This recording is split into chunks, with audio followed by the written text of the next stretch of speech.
നമസ്കാരം. എല്ലാ മലയാളി വാർത്താ പ്രേക്ഷകർക്കും നല്ലൊരു ദിവസം ആശംസിച്ചുകൊണ്ട് വാർത്തകളിലേക്ക് സ്വാഗതം. ആദ്യം തന്നെ പങ്കുവയ്ക്കാനുള്ളത് മഴ മുന്നറിയിപ്പാണ്. ചിങ്ങമാസം തുടങ്ങിക്കഴിഞ്ഞു. ചിങ്ങത്തിലും മഴയ്ക്ക് യാതൊരു കുറവുമില്ല.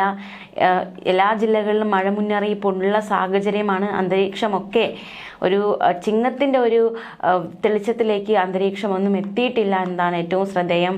മഴക്കൂരാപ്പ് അത് മാറിയിട്ടില്ല ഇതുവരെയും. തീർച്ചയായിട്ടും ചിങ്ങമാസത്തിലെ മഴ എപ്പോഴും ഒരു ആശങ്ക പകരുന്ന കാര്യം തന്നെയാണ്. എന്തായാലും മഴ മുന്നറിയിപ്പ് നമുക്ക് നോക്കാം. ശക്തമായ മഴ തുടരുന്ന സാഹചര്യത്തിൽ ഇന്ന് 6 ജില്ലകളിൽ യെല്ലോ അലേർട്ടുണ്ട്, 3 ജില്ലകളിൽ ഓറഞ്ച് അലേർട്ടുണ്ട്. ഏതൊക്കെ ജില്ലകളാണ് അലേർട്ട് ഉള്ളത് എന്ന് നമുക്ക് നോക്കാം.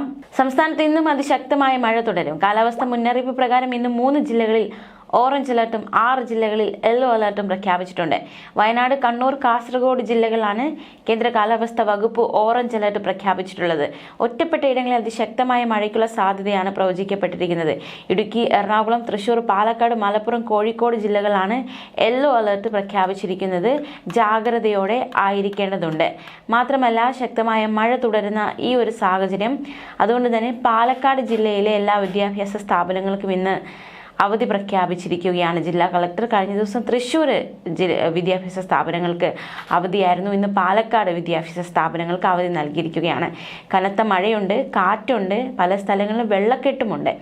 കുട്ടികളുടെ സുരക്ഷയെ മുൻകരുതിയാണ് ഇത്തരത്തിൽ ഒരു തീരുമാനം എടുത്തിരിക്കുന്നത്. ദുരന്ത സാഹചര്യം ഒഴിവാക്കുക എന്ന ലക്ഷ്യത്തോടു കൂടിയാണ് അവധി പ്രഖ്യാപിക്കുന്ന സാഹചര്യമുണ്ടായത്. അംഗനവാടികൾ, നഴ്സറികൾ, കേന്ദ്രീയ വിദ്യാലയങ്ങൾ, CBSE, ICSE സ്കൂളുകൾ, കിൻഡർ ഗാർഡൻ, മദ്രസകൾ, സ്വകാര്യ ട്യൂഷൻ സെന്ററുകൾ എന്നിവ ഉൾപ്പെടെയുള്ള സ്ഥാപനങ്ങൾക്ക് അവധി ബാധകമാണ്.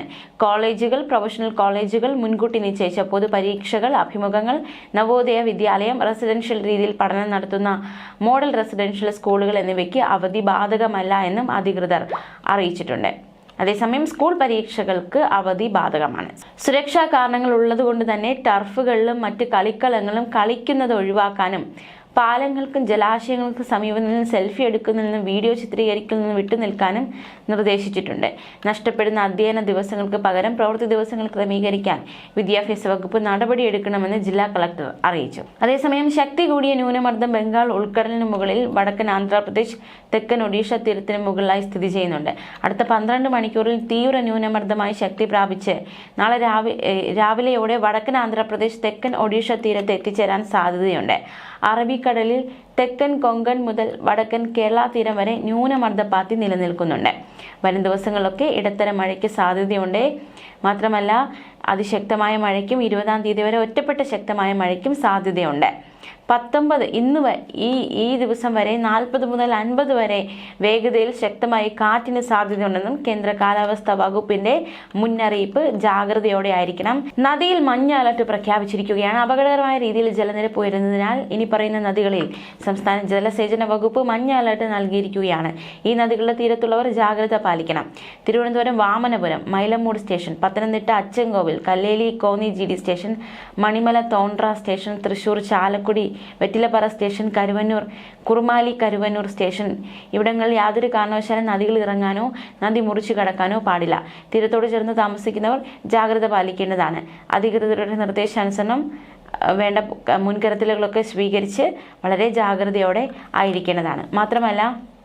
കേരളത്തിൽ മാത്രമല്ല ഇപ്പോൾ ഈ ഒരു മഴ സാഹചര്യമുള്ളത്. കേരളത്തിന് പുറത്തേക്ക് പോയാൽ മഹാരാഷ്ട്രയിൽ ശക്തമായ മഴ പെയ്യുകയാണ്. ജനജീവിതമൊക്കെ ദുസ്സഹമായിരിക്കുകയാണ്.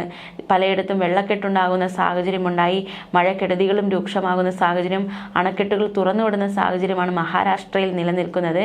മാത്രമല്ല, കഴിഞ്ഞ ദിവസങ്ങളിലൊക്കെ, പ്രത്യേകിച്ച് ശനി ഞായർ ദിവസങ്ങളിലൊക്കെ ജമ്മു കാശ്മീരിലെ കത്വ ജില്ലയിൽ അർദ്ധരാത്രിയുടെ മേഘവിസ്ഫോടനമുണ്ടായി. 7 പേരാണ് മേഘവിസ്ഫോടനത്തിൽ മരിച്ചത്. 6 പേർക്ക് പരിക്കേൽക്കുന്ന സാഹചര്യമുണ്ടായി. രാജ്ബാഗിലെ ജോത്ഘാട്ടി ഗ്രാമത്തിലായിരുന്നു മേഘവിസ്ഫോടനം. സംഭവത്തിൽ ഗ്രാമത്തിലേക്കുള്ള പ്രവേശനം തടസ്സപ്പെട്ടു. ഭൂമിക്ക് സ്വത്തിന് കാര്യമായ നാശമുണ്ടായി. പോലീസിന്റെ സംസ്ഥാന ദുരന്ത നിവാരണ സേനയുടെയും സംയുക്ത സംഘം സ്ഥലത്തെത്തി സന്നദ്ധ പ്രവർത്തകരുമായി ചേർന്ന് കാണാതായവരെ കണ്ടെത്താനുള്ള രക്ഷാപ്രവർത്തനമൊക്കെ ഏകോപിപ്പിച്ചിരുന്നു. ജില്ലാ ഭരണകൂട സ്ഥിതിഗതികൾ നിരീക്ഷിച്ചു. കത്വ പോലീസ് സ്റ്റേഷൻ പരിധിയിലുള്ള ബഗാട്ട്, ചന്ത എന്നീ ഗ്രാമങ്ങളിലും ലഖൻപൂർ പോലീസ് സ്റ്റേഷൻ പരിധിയിലെ ദിൽവാൻ ഹുഡ്ലിയിലും മണ്ണിടിച്ചിലുണ്ടായി. പക്ഷെ വലിയ രീതിയിലുള്ള നാശനഷ്ടമൊന്നും ഒഴിവായിപ്പോയി. കനത്ത മഴയെ തുടർന്ന് ജലനിരപ്പ് കുത്തനെ ഉയർന്നു. ഉജ്ജ് നദി അപകടരേഖയ്ക്ക് സമീപമായിരുന്നു. അത് അപകടരേഖയ്ക്ക് സമീപമായി ഒഴുകുകയായിരുന്നു. അതുകൊണ്ട് അധികൃതർ ജാഗ്രതാ നിർദ്ദേശം പുറപ്പെടുവിച്ചിരുന്നു. റെയിൽവേ ട്രാക്കുകൾ, ദേശീയപാത, കത്വ പോലീസ് സ്റ്റേഷൻ എന്നിവയെ വെള്ളപ്പൊക്കം സാരമായി തന്നെ ബാധിച്ചു. കേന്ദ്രമന്ത്രി ജിതേന്ദ്ര സിംഗ് കത്വ SSPയുമായി സംസാരിച്ചു. സ്ഥിതിഗതികൾ അദ്ദേഹം വിലയിരുത്തി, നിരീക്ഷിച്ചു. സുരക്ഷയ്ക്കായി ജലാശയങ്ങളിൽ നിന്ന് വിട്ടുനിൽക്കാൻ ജനങ്ങളോട് അഭ്യർത്ഥിച്ചു. മാത്രമല്ല, ഹിമാചൽ പ്രദേശിൽ ഞായറാഴ്ച മിന്നൽ പ്രളയമുണ്ടായി. വ്യാപക നാശനഷ്ടം റിപ്പോർട്ട് ചെയ്തു. മാണ്ഡി, കുളു, കിന്നൌർ എന്നിവിടങ്ങളിൽ ഒന്നിലധികം മിന്നൽ പ്രളയമാണ് ഉണ്ടായത്. കനത്ത മഴയും ഇടിമിന്നലും ഗതാഗത തടസ്സങ്ങൾക്ക് കാരണമായി. മണ്ണിടിച്ചിലിനെ തുടർന്ന് ചണ്ഡീഗഡ് മണാലി ദേശീയപാത അടച്ചിട്ടു. പനർസ, തക്കോളി, നാഗ്വെയിൻ എന്നിവിടങ്ങളിൽ അപകടങ്ങൾ റിപ്പോർട്ട് ചെയ്യപ്പെട്ടു. ആളപായം എന്നാൽ റിപ്പോർട്ട് ചെയ്തില്ല. ജൂൺ 20 മുതൽ മണ്ണിടിച്ചിൽ, വെള്ളപ്പൊക്കം, റോഡ് അപകടങ്ങൾ എന്നിവ കാരണം 257 മരണങ്ങൾ മേഖലയിൽ റിപ്പോർട്ട് ചെയ്തു. അപ്പോൾ ഈ കേരളത്തിന് പുറത്തേക്ക് പോയ മഹാരാഷ്ട്ര, ജമ്മു കാശ്മീർ അങ്ങനെ പലയിടങ്ങളിലും മഴ ശക്തമായി തന്നെ പെയ്തുകൊണ്ടിരിക്കുന്നു. സാഹചര്യം, കാലാവസ്ഥ വളരെ മോശമായിരിക്കുന്ന സാഹചര്യമാണ്. എന്തായാലും കേരളത്തിലും മഴ മുന്നറിയിപ്പ് നിലനിൽക്കുന്നു. അതുകൊണ്ട് ജാഗ്രതയോടെ ആയിരിക്കുക. എന്തായാലും പൊതുജനങ്ങൾ പ്രത്യേക നിർദ്ദേശങ്ങൾ പാലിക്കേണ്ടതുണ്ട്. ഉരുൾപൊട്ടൽ, മണ്ണിടിച്ചിൽ, മലവെള്ളപ്പാച്ചിൽ സാധ്യതയുള്ള പ്രദേശങ്ങളിൽ താമസിക്കുന്നവർ അധികൃതരുടെ നിർദ്ദേശാനുസരണം സുരക്ഷിതമായ സ്ഥലങ്ങളിലേക്ക് മാറി താമസിക്കുക. നദിക്കര, അണക്കെട്ടുകൾ, കീഴ്പ്രദേശങ്ങൾ എന്നിവിടങ്ങളിൽ താമസിക്കുന്നവരും അപകട സാധ്യത മുൻകൂട്ടി കണ്ട് അധികൃതരുടെ നിർദ്ദേശാനുസരണം മാറി താമസിക്കേണ്ടതാണ്. ദുരന്ത സാധ്യതാ പ്രദേശങ്ങളിൽ താമസിക്കുന്നവർ നിർബന്ധമായും തങ്ങളുടെ പ്രദേശത്ത് ക്യാമ്പുകൾ തുറന്നു എന്ന് ഉറപ്പാക്കേണ്ടതും പകൽ സമയത്ത് തന്നെ അങ്ങോട്ട് മാറി താമസിക്കേണ്ടതുമാണ്. ഇതിനായി തദ്ദേശ സ്ഥാപന, റവന്യൂ അധികാരികളുമായി ബന്ധപ്പെടാവുന്നതാണ്. ശക്തമായ കാറ്റിന് സാധ്യതയുള്ളതിനാൽ അടച്ചുറപ്പില്ലാത്ത വീടുകളിൽ താമസിക്കുന്നവരും മേൽക്കൂര ശക്തമല്ലാത്ത വീടുകളിൽ താമസിക്കുന്നവരും പ്രത്യേക ജാഗ്രത പാലിക്കേണ്ടതാണ്. അപകടാവസ്ഥ മുന്നിൽ കാണുന്നവർ അധികൃതരുമായി ബന്ധപ്പെട്ട് സുരക്ഷിതമായ സ്ഥലങ്ങളിലേക്ക് സുരക്ഷാ മുൻകരുതലിന്റെ ഭാഗമായി മാറി താമസിക്കണം.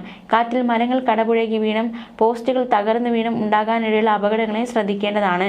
മാത്രമല്ല, ശക്തമായ മഴ പെയ്യുന്ന സാഹചര്യത്തിൽ ഒരു കാരണവശാലും നദികൾ മുറിച്ചു കടക്കാനോ നദികളോ മറ്റ് ജലാശയങ്ങളോ കുളിക്കാനോ മീൻ പിടിക്കാനോ മറ്റാവശ്യങ്ങൾക്കോ ഇറങ്ങാൻ പാടുള്ളതല്ല. ജലാശയങ്ങൾക്ക് മുകളിലെ മേൽപ്പാലങ്ങളിൽ കയറി കാഴ്ച കാണുകയോ സെൽഫി എടുക്കുകയോ കൂട്ടം കൂടി നിൽക്കുകയോ ചെയ്യാൻ പാടുള്ളതല്ല. മഴ ശക്തമാകുന്ന അവസരങ്ങളിൽ അത്യാവശ്യമില്ലാത്ത യാത്രകൾ പൂർണ്ണമായി ഒഴിവാക്കണം. വെള്ളച്ചാട്ടങ്ങൾ, ജലാശയങ്ങൾ, മലയോര മേഖലകൾ എന്നിവിടങ്ങളിലേക്കുള്ള വിനോദയാത്രകൾ മഴ മുന്നറിയിപ്പ് മാറുന്നതുവരെ പൂർണ്ണമായി ഒഴിവാക്കേണ്ടതാണ്. ന്യൂസ് ഡെസ്ക്, മലയാളി വാർത്ത.